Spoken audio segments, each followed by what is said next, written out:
A new brand surfaced on the market fairly shortly, called a short while ago, in fact, called MatchKit. The co-founder of MatchKit is somebody I know pretty well, on with a whole lot of different faces. Mike Sharman, good chatting to you. Tell me about MatchKit, Mike. Hi, Ashraf. Yes, we officially launched a week ago, and we've had some pretty. Bryan Habana is a co-founder of ours. He and I went to school together, and we are involved in a sports marketing agency called Retroactive 2, and that's where a lot of the insights in the sporting space has come from. We've been working with athletes over the last 2 years, and some of them good, some of them they forget the personal branding side of things, or it's the aspect that they haven't really ever tapped into before. So sometimes they forget to mention sponsors on interviews, or they forget to name check where necessary. And the thing for athletes is that COVID-19 has really been a real playing field leveler, in the sense that so many of them, some at the height of their careers, others entering, others exiting, they've all kind of experienced the similar shutdown. And when we look at 2020, it's going to have a ripple effect, in the sense that there's almost this lost generation of athletes. So if you think about those who they build their entire careers around going to the Olympics, which has now been postponed, and we're still not sure if it's actually going to go ahead. If you think about some of these school athletes and how they play at Craven Weeks and they play at Easter festivals, both in boys and girls sport, so many of them will get lost to the system because they wouldn't have the opportunity to be scouted. So MatchKit came out of the idea that even some of the Springbok heroes who returned from Japan don't even have websites. Some of them haven't registered their own name as the URL or a domain. If you search for some of them are being domain squatted, and you'll have to spend about $100,000 just to get that URL. So we said, let's create a platform that users and athletes can log in via Instagram. They can develop a personal and professional personal branding space that connects to all of their social, and it brings this fragmented ecosystem into one house. And then from there, they can showcase themselves at their professional best. They don't need to have any dev knowledge, any design knowledge, and whether they are managing themselves or they have an agent, they now have the ability to put on a most professional foot forward, and they have the ability to raise funds for a charity that they run or that they're involved in. And we've added the layer of an additional revenue stream by allowing them to create their own branded merchandise, physical merchandise such as caps, t-shirts, and hoodies, where they can add their own logos. They can start thinking of themselves as a brand, or they can sell digital merchandise, which is voice notes to fans, videos to fans, and to create some kind of thinking around the fact that they are digital storefronts and how can they leverage that opportunity. And all of that under this MatchKit banner, right? Do I take it? I mean, it sounds very good and it sounds wonderful that you want to help, but there's a business imperative around it. Okay, so where does MatchKit make its money? So the URL is matchkit.co. You can check it out if you're an athlete or you have an athlete in mind that you'd like to send this on to. And we're a subscription business, or software as a service business. So we charge you $19.99 a month, and then you have access to this whole MatchKit world, which includes your professional kind of mobile website. You have access to the storefront, the merchandise sales, as well as the ability to raise funds for your charity. And that's effectively our model is to make money off the subscriptions. And if you compare it to the likes of Shopify, if you compare it to the likes of buying a template for a website, and the fact that you don't need a dev or a designer to help you, we believe that we suitably position for both a local and an international audience of athletes. Okay, so the sports personality would pay, and that's fine, I understand. Would you then still require the public to log into that website, into that portal rather, to be able to make that match up, and do they do so at a cost as well? No, the fan doesn't pay. I mean, the fan is basically visiting your site as they would a website. And then when it comes to purchasing merchandise, then the transaction occurs between the fan and the athlete, and then the athlete makes the profit off that merchandise sale. So it's effectively an e-commerce play within your athlete's page. I noticed very early when this was launched just over a week ago, there's a whole lot of people like, and like, I mean, it's like, goodness, I should have thought about this, and I'm sure you've heard that, right? So, is this being done elsewhere? No?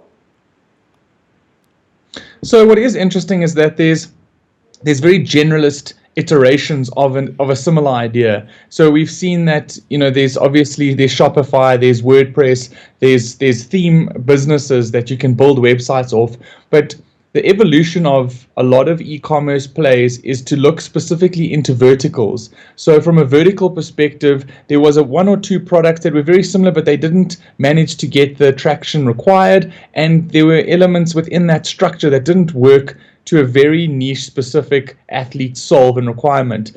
On the converse of that, in the vertical space, if you look at a product such as Bento Box is a mobile builder just for restaurants and small food businesses.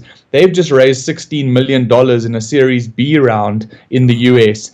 So if you look at the verticals in food and drink and entertainment, there are things like that exist. But for us, we feel that we've tapped into the niche and the insight of an idea that was previously covered under a very generalist brand. If you think about LinkedIn, it's great for all professionals. Those may include professional sports and athletes, but there's nothing that gives you athletes in isolation. And we're not here to compete with social media. We're here to help take that fragmented world and bring it all together so that I, as a fan, I can go and search for Bryan Habana and his MatchKit will give me all of his links in one space. It's the same with so many individuals don't think about themselves as a personal brand in the athlete space. So they haven't necessarily registered the same domain name or handle across all their channels. Sometimes there could be a name and a number that represents their sporting number.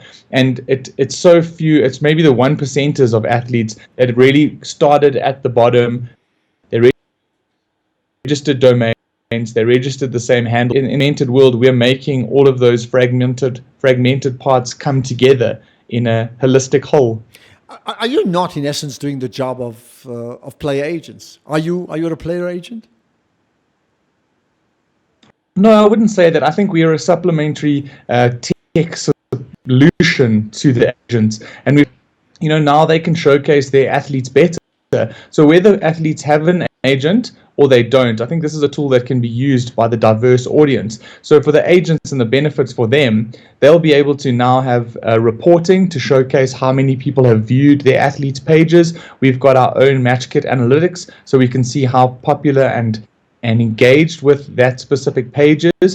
That can then go back to the brands to show them the upside that they've had by having an athlete on MatchKit. So it's actually a tool that enhances the agent's job, and it makes all of their clients much more marketable. And in an age of reduced budgets and marketing cuts that are being experienced off the back of COVID-19, the fact that sport itself has experienced a $61 billion loss in projected income earnings off the back of COVID-19 and various lockdown scenarios, we need to be smart about the way in which properties can be maximized.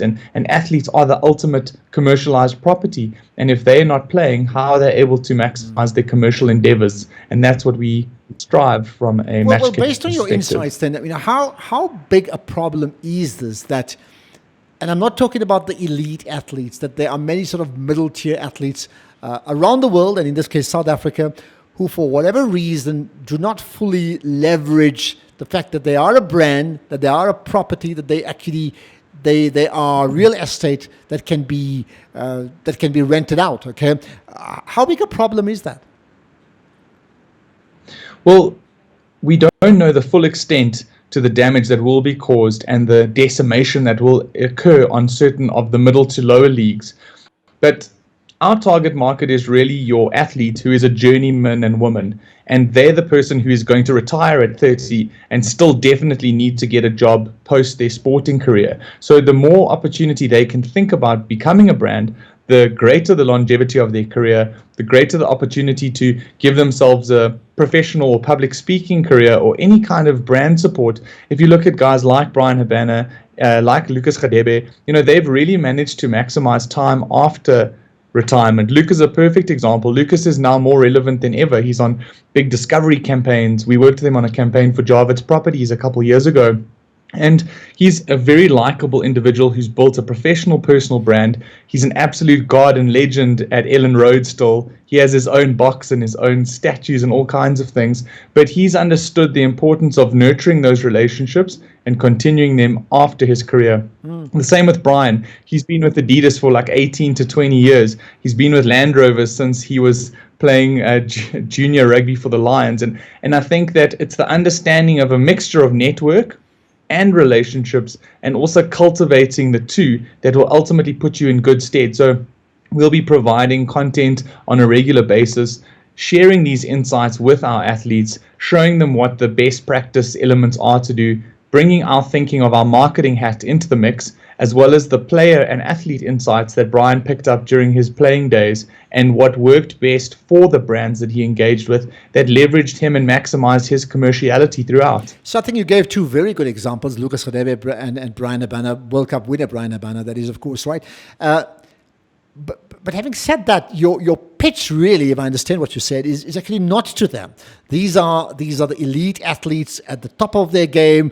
One just thinks about Cristiano Ronaldo now. You're not going to ask him, or he's not going to be interested in even putting his portfolio on your site. He's got his own massive team, right? So yes, the journeyman sportsmen or sportswomen are the bigger pool, but they're also less in terms of the revenue they're likely to earn, isn't it? Well, what's interesting is if you think about those individuals, if you think about a cricketer who's done really well in his career, but he's never played at the absolute 1% throughout his entire career, someone like Henry Davids. So if Henry Davids had a MatchKit, he's getting good provincial representation, he's a regular in the team, he's making his monthly fee. For him to have a MatchKit and to be able to go to the Claremont Kia and showcase the professionalism of his personal brand, for him to have a car sponsorship and taking that cost of whatever a car repayment would be on his monthly budget, and putting that into his bottom line of his personal income or his personal budget, that's going to make a huge difference on his life. So that's the kind of soul that will make the impact. The guys like the Ronaldos and the Messis and the Lewis Hamiltons and Serenas, exactly to your point, they've got an entire team, they have social media teams, they have people handling them. So for this product, especially for those journeymen and women, I think this can make the most impact, because now it's making them think about the value that they can add to their lives. It's making them think about what are they doing with their dollars and cents, and where they're investing that money into their future. Something that we'd like to incorporate in the next 6 to 12 months is some kind of education package. So the insight from Get Smarter is that so many athletes that sign up, especially from South Africa, they end up going and studying a finance management degree, like a basics, a 101 thereof, as well as a property management degree, because so many of these athletes, when they sit on lump sums of cash during their career, friends and family and financial advisors will suggest them, why don't you put money into property? Because then you're building an asset, you're building your wealth in new ways. And just that insight alone, that allows us to consider what kind of product or portfolio of basket of goods could we potentially offer athletes as value adds and provide them with discounts or their own personalized insurance product. So there really is a lot of legs and opportunity for something such as MatchKit.co. Do I then see down the line that, in fact, if a company, if a car dealer spots, you mentioned Henry David, spots Henry David's as part of MatchKit and approaches Henry directly or through his agent, that in fact MatchKit itself will make a commission agreed upon in advance on that deal as well? Well, for us, we don't really want to have any part of that action, because we feel that that's the part that's going to be attractive to the individual or to the agent. Like we've said, here's an inbox that we've built into your MatchKit, but whatever happens with that deal, whatever happens behind closed doors in those conversations, we're not interested in making any upside on that, because for us, ours is a volume play, so subscription comes into it very heavily. But if you've used our tool to enable yourself to do a car deal, any kind of sponsor deal, anything like that, then that's something that you should fully maximize, whether it's for you or your agent to deal with that. So for me, for right now, it's a hard no. But you never know what happens in the future. But for right now, we want to just try and provide as much upside to the athlete and their agent as possible, so that we're not greedy in this process, and that this is a new, transparent way of doing deals for athletes in the market. Give us some ideas so far. 1 week and a bit into the launch, what has happened? What has been response? Give me some numbers. Is it biting?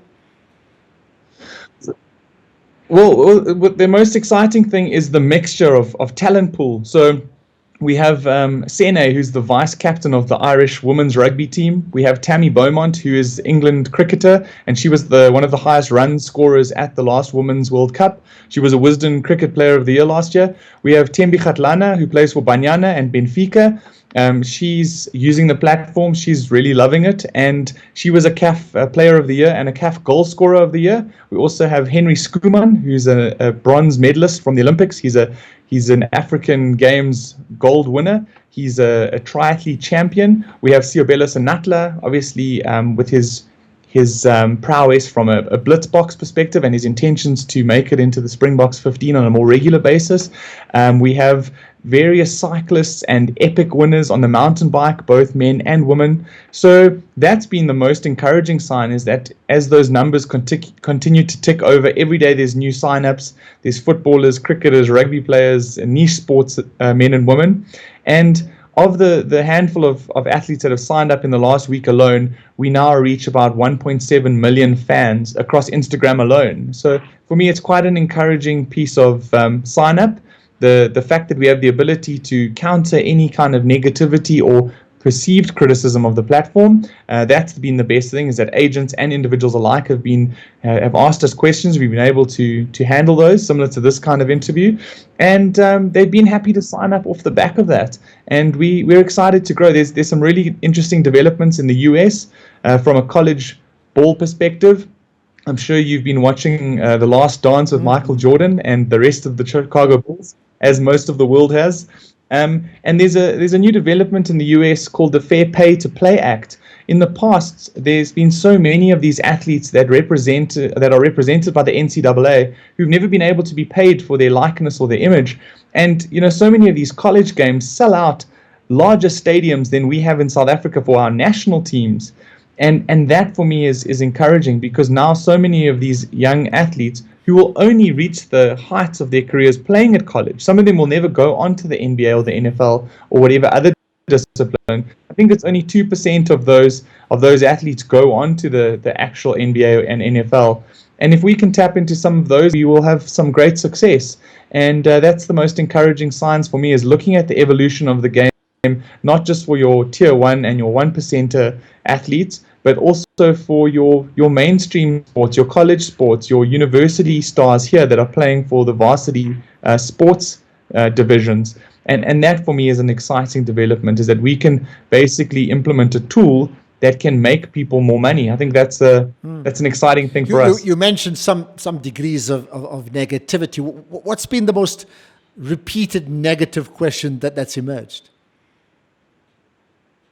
I think to your point earlier was that are we cutting the agents out? I think that's a strong negativity. I think when you start using those phrases, then it almost feels like you're disrupting for the sake of a revolution, and you're changing a certain key point that benefited from that. So that's probably the biggest negativity. And then off the back of that, exactly like I answered to you earlier, is that it's by no means an opportunity to cut agents out, but it's an opportunity for them to enhance their relationships with their clients and their talent, and for the pie to be made bigger in terms of commercial upside. So that's probably negativity is a strong word, more of a constructive criticism. Okay. What sort of numbers do you need to make this a viable project? For me, like we eating one. It's like that old adage, how do you eat an elephant? And it's one bite at a time. And I think for us, there's a lot of these guys like the Seth Godins of the world and the Tim Ferriss of the world, and they talk about your 1,000 true fans.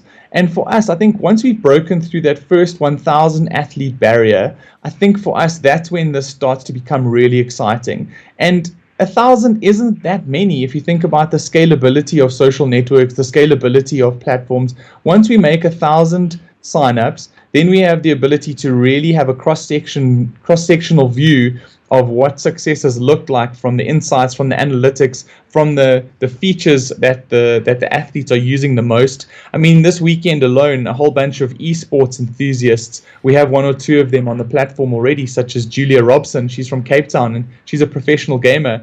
And she leveraged MatchKit to raise about 27,000 Rand for Bryan Habana's foundation, using MatchKit as the technology and the tool.